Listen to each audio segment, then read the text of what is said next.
welcome to today's video and happy Friday. I feel like this week has gone so slowly, so I'm really pleased that it's finally the weekend. And with that in mind, during the week I asked you guys if there's any questions you'd like me to answer for a Q&A, and today I'm filming it. I have about 15, 16-ish questions I thought I'd try and answer, so I'm going to get straight into it because I feel like this video will be a really long video. Otherwise, if you enjoy any of these questions or answers and enjoy this style of video, be sure to give it a thumbs up. It really does help me out. And without further ado, let's get on to questions. Okay, so I've got all of the questions on my phone, so I'm going to start from the top and just scroll down, answer as many as I can. So the first question is one that I got asked a couple of times. I've been asked this from other people as well, and it's how's the wedding plans going? And it's really exciting actually, because we're putting a deposit down for the wedding this October, and we don't actually plan to get married until 2020, but it's really exciting because we're going to be going abroad for it. We're going to just have like really close family and friends. I think there's literally only like a couple of our friends going, like it's just pretty much family. We're going away somewhere hot, somewhere relaxing, and that's all I wanted for my wedding. I just really wanted somewhere that was so chill. The idea of planning a wedding in this country freaks me out, and honestly going abroad is so much cheaper. So there's kind of not much more we can do until we pay the deposit, which we will do so in October, so we're just kind of saving for a deposit there. You only have to put like 10% down, so it's not going to be a lot, and then we basically from October we then request the dates we'd like to get married, and we'll find out 8 weeks after that which date the country approves basically, and then from there we basically book our holiday to the wedding venue, and we're going to stay for 2 weeks. And yeah, that's pretty much how it's going so far. There's not a lot more to kind of report because there's not a lot more we can do at this stage, but I'm really excited to be getting married abroad. It's literally something I've always wanted to do, and yeah, I'm really excited. And so in October I'm sure you'll be hearing a lot more from me, and I'm going to try and keep you guys up to date as you'd expect, kind of the journey and my experience, because I don't feel like there's a lot about planning a wedding abroad that I've been able to find help about. So I'm going to hope to make a few videos kind of surrounding it, but for now that's all we can really do. So really exciting, but we just have to wait till October really. In keeping in the theme of wedding questions, there was another question I received that says, where do you think you'll honeymoon? And we're just going to stay at the resort that we get married at because we are going abroad, and that's kind of a holiday in itself. Instead of just going for a week, we're going to extend it to 2 weeks and potentially 3, but we think it's going to be 2 weeks, and just kind of relax where we got married. I feel like that's a really nice idea to have the two together. Then we don't have to really worry about doing one and then another. We just want a really long relaxing holiday, and yeah, so wherever we get married we'll honeymoon. It's kind of looking at the Caribbean at the moment because we really want to get married in February, and the Caribbean summer is our winter in the UK. So yeah, basically anywhere that's hot is pretty much where we're going to go. So we're looking at the Caribbean, but we're not quite sure which island yet, so very exciting. I love like planning things, it's so cool. So the next question says, summer or winter? And I will have to say winter, and that's really hard because I live by so many beautiful beaches, and it's very easy to say summer because we get to go to the beaches and it's just such a lovely atmosphere where I live when it's kind of the sun is shining and all things like that. But I'm such a Christmas fan that I have to say winter just because of kind of Christmas, and when it begins to get cold and you know Christmas is coming. After Christmas, I'm not bothered. Like, I'm so over the winter. Like the snow we've had recently, like what is up with that? Why could that not be in December? If that was like before Christmas, I would have been ecstatic.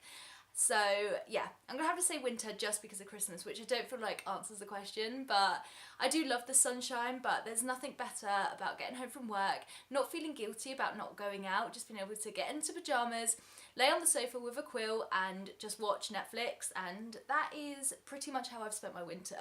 Okay, so the next question says top beauty essentials, and it's really difficult. I guess if I had to only choose one, I would say individual eyelashes. I'm not actually wearing any today because I'm trying to give my eyelashes a little bit of a break, but I do my own eyelash extensions and I cannot live without them.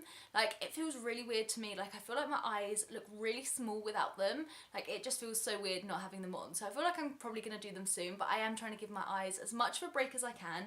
So my like top beauty essential would have to be individual eyelashes. If I had to get rid of all of my makeup, that's the only thing that I would like petition to stay because they make such a difference to my face. They really frame my eyes, make them look bigger, and yeah, I just cannot live without them. So that's definitely like my favourite beauty item ever. The next question says, what is your best beauty hack?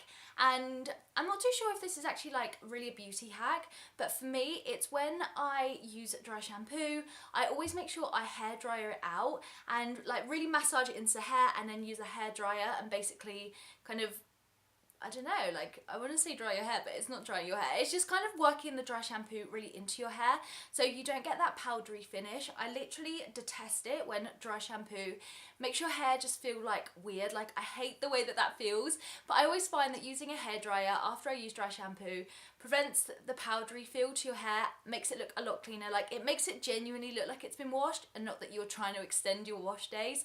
I use dry shampoo so religiously and I found that that hack makes the best difference ever. Like I'm obsessed with doing it. The next question asks, how long have you and Rich been together? And we celebrated 5 years together in February just gone, and it's kind of weird how quickly that time's gone. It's a mix. Like when we first got together, I felt like I had been with Rich for ages. You know, we just clicked so well. We got on so well. Like we knew each other for years before we actually got together, so that kind of made a bit of a difference, but it does not feel like we've only been together for 5 years. It honestly feels like so long, and I cannot imagine not being with him. Like he's such a huge part of what I do and who I am that I cannot literally imagine my life without him, which it just feels really weird. Like the possibility that we could break up just freaks me out. So yeah, we've been together for 5 years. Obviously I hope we don't break up because we're planning a wedding, and by the time we'll get married we'd have been together for like 7 years. So the next question I was asked was, did you always want to go into marketing? So if you didn't know, I work in marketing as my full-time job, and no, I didn't always want to go into marketing. To be honest, I didn't even realise marketing was a career path when I was at school. I was so confused with what I wanted to do, and I didn't really have much direction. I remember going into like sixth form, choosing my A-levels and literally having no clue what to choose as my A-levels because I didn't know what steps then led me to the next thing, if that makes sense. Like I feel like a lot of people that I went to school with knew what they wanted to do, they knew what they wanted to study at university, and they picked their A-levels based on that.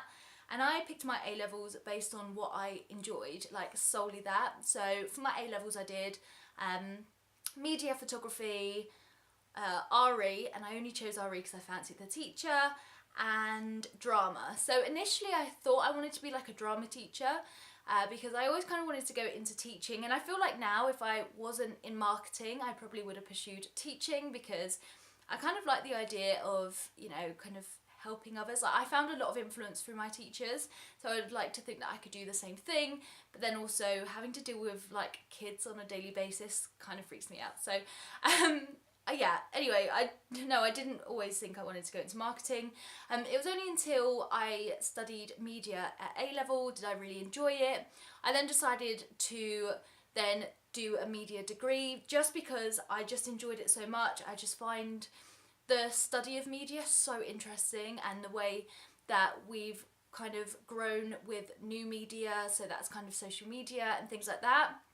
And then coming out of uni, I then knew that there was the possibility of going into marketing because I did an internship with a PR agency in London when I lived in London, and that kind of gave me a bit of a taste of what it was like to work in the industry, and then that made it clear for me that that was a career that I could consider.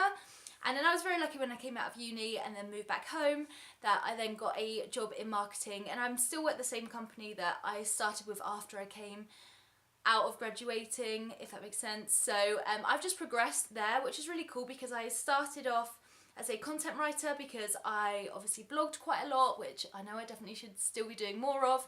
So because of my love for blogging, I knew that I really liked the idea of going into content writing, and that's kind of where I started. I did content and PR. I then became a team leader in that small team. There was only like a few of us, but I became a team leader. And then from there was an opportunity to apply for an account manager position. So That's actually managing clients and coming up with strategies, actually orchestrating the campaigns, and I decided to basically go for it and see how much I enjoyed it, and that's what I'm currently doing, and I really, really enjoy it. So it's really weird, like I feel like if you don't know what you want to do, just do what you enjoy, like study what you enjoy, because there will definitely be something that will like come of it. And yeah, I feel like everything kind of happens for a reason, and so you know, if don't panic if you don't know what to do. I didn't know marketing was a possibility when I was like at school or even at the beginning of uni, but it's kind of fallen into place now. So yeah.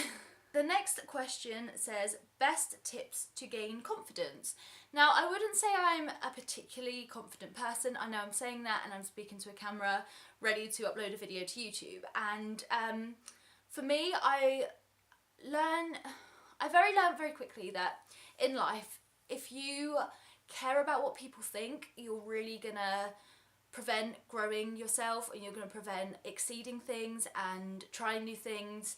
And for me, that's kind of where my, I would say, confidence stemmed from, that I just don't care. Like, I feel like people that aren't confident care a lot about what people think, what they're gonna say, and I just don't care. Like, it's such a good way of feeling, and I know it's not possible for everyone, but you know, some people's thoughts are just so irrelevant.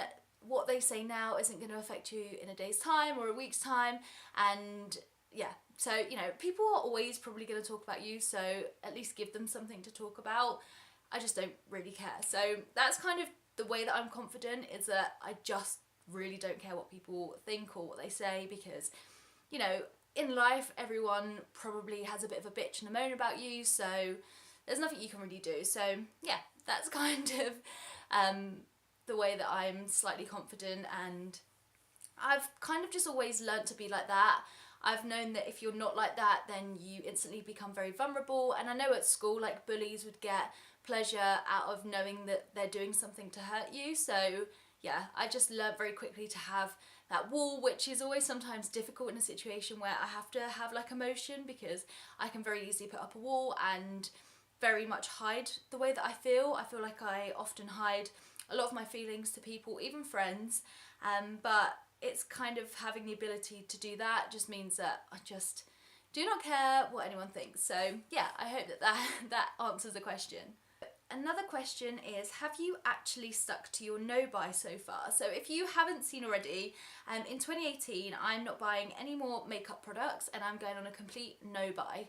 So that basically means that I am literally not allowed to buy one makeup product for the rest of the year, and I've stuck to it. I'm actually doing really well. It's tempting, it's really difficult, especially when brands bring out new products and you see them everywhere, and it just really gives you like FOMO. It makes me really want to try something out, and for me, like, my weaknesses is like foundations and concealers. When I see that something is seen as a bit like revolutionary, it makes me really want to try it. But I know that in a year's time that product will probably be really irrelevant, so I'm really trying to do it for the year, and then I'll see how I feel at the end of the year. But so far so good. I have actually stuck to it, which I think a lot of people will be surprised about, especially if you know me. You know how much money I normally spend on makeup products, but yeah, I can't believe I've actually stuck to it, and it's not been that difficult, to be honest. I've done it for like a month now, and yeah, it's okay. Like, I just try to like unsubscribe from all like mailing lists and unfollow brands on social media, which is like the hardest thing. But by not seeing all the temptation, even though there is a lot because I watch a lot of YouTube videos and things, trying to reduce that has made the biggest difference. So yeah, I can't believe I've actually stuck to it. I feel like the first couple of weeks would be the hardest, and I just need to stick to it for the rest of the year. The next question says, any relationship advice? I'm definitely not the best person to give relationship advice to. You know, it's really difficult, and I feel like giving people advice on situations that you're not in is often very difficult. But my biggest thing would probably be just have trust. Without trust, you don't have a good relationship. If you're constantly jealous or worried about what the other person is doing, that just isn't going to last, because, you know, if you don't trust each other, then you're always going to feel down, you're always going to question yourself. I feel like trust builds the foundation of a relationship. Without that, things will crumble, whether you're, you know, quite jealous of someone for a year or if it lasts for 5 years. I feel like there's never a good end to a relationship that doesn't have good trust. I know people can work on it and people can resolve that, but in my experiences, I've always found that if you don't have trust, like, you don't have a good relationship, and it can be quite toxic. You know, everything is different, and I literally hate giving relationship advice because you don't know someone's circumstances, but I feel like if you can, you know, let go of your jealousy, and if you can be like open and honest with one another, then that's going to be a really good relationship. If there's a lot of lying, even just like little white lies, if you're telling your partner lots of little white lies and they're telling you lots, you know, things are just going to get really messy very quickly. So I think just be honest and have trust, and hopefully the rest will follow. The next question says, dogs or cats? And that's a very good question because my answer is always going to be dogs. I love dogs so much. I'm not very much a cat person. Like, my best friend has a cat who's really cute, and like, she literally is like the cutest cat that I know. But dogs every time, literally. They are so cute. Like, I just love dogs so much. Okay, the next question says, best Lush product. And you'll probably have heard this many times if you've been subscribed to my channel since the very beginning or read my blogs since like years and years and years ago. And my favourite Lush product is and always will be the Fizz Banger Bath Bomb. It is the best. I heard that they were like discontinuing it. I'm not too sure if they actually still make it. But I have probably gone through about 50 of them, no exaggeration. It's the citrusy smell is just divine. Like, I literally love it so much. So yeah, the Fizz Banger Bath Bomb by all means is my favourite Lush product. I know that they did like a sherbet dip bath bomb, which is practically the same thing, it just is slightly different. But yeah, Fizz Banger Bath Bomb, you have my vote and you always will. It's the best. It smells so good. Like, if you haven't tried it and they still make it, then you definitely need to try it because it's so good. So someone has asked, what's the worst brand of makeup you've tried? And there's only really been one negative makeup brand that comes to mind, and that'd be Kylie Cosmetics. And I really don't want to bash the brand because I love Kylie Jenner as like a personality, and I feel like there's a lot of products that are really good and they've worked for so many good people. But my experience with the lip kits, they were so expensive. I had to pay customs fee and they were just crap. Like, I really didn't think they were worth the hype. I had like the first release of them, so I knew that there was a bit of controversy with those, and then they kind of reformulated it a little bit to make them better, and I've seen a lot of people love them at the moment, and I don't see why they'd lie about that. But for me, when I got the lip kits, it was just such a disappointment. And it's not that I hate the brand, there's no real brands that I actually hate, but for me that was the most disappointing experience because I wanted to love the lip kit so much. I spent so much money on them and they just sucked. Like, they just weren't very good at all. So yeah, that's what I'm gonna have to say to that. I can't think of anything else. Like, I've had products that haven't worked for me, but I just remember being so gutted with those lip kits. So yeah, and I think I ordered like 6 and they were such a waste. So I ended up like selling them to my friend for like so cheap. Another question says, what's the last film that you watched? And it was Deadpool. Me and Rich watched it on Netflix because it's like just come on Netflix. Ryan Reynolds, oh my god, he is like literally the best person ever. So yeah, Deadpool was the last film we watched. We watched it last night and we had ice cream too, which was the best. I don't normally like superhero films, but Deadpool is just so funny. Like, I was in stitches the whole way. When it first came out, me and Rich actually watched it in the cinema, and we watched like the 8:30 in the morning showing. Like, I didn't even realise cinemas were open that early, so I just remember that, and we saw it on Netflix and we were like, oh my god, we have to watch it. So yeah, that was the last film that we watched. So the last question is, what's your favourite place in the UK to visit? And open up Google and search Woolacombe Beach. So it's WOOLACOMBE beach. Oh my god, my favourite place to visit ever. I'm really lucky because I only live about 10 minutes away from it, so it's just this gorgeous like golden sands beach in Devon. Oh, just so beautiful. Like, it's my most favourite place to visit. I just love it. Like, I love the fact that I live near beaches. It's like the biggest perk of where I live, and the fact that I am so close to something so beautiful. It's literally on a hot summer's day you could be abroad and you know, you could tell no difference. So yeah, that's definitely my favourite place in the UK to visit. Like, I love London and the cities and stuff, but if I could only like visit one destination, it would have to be Willocoon Beach. It's honestly like so perfect. I just love the fact that of an evening when it's really quiet, you can go for a walk, and it's kind of dog friendly, so like we often take the dog there, and it's just so beautiful. So that is definitely my favourite place, and what a lovely one to finish off with. If there's any other questions that you have and you'd like me to answer, feel free to leave them in the comments below, and either I'll answer them on this video or I'll film another video depending on how many I get. And yeah, I hope that you've enjoyed them and learnt something new about me. I do really like filming Q&As, and I feel like I would like to do them more often, but I don't really feel like I have a lot to say about myself because my life is not the most fun. But yeah, I hope that you've enjoyed this video. Give it a thumbs up and don't forget to subscribe if you haven't already. I've got some really cool content coming your way really soon, and I'd hate for you to miss it if you enjoy this style of videos. And yeah, hopefully I'll see you guys in my next one. Bye guys!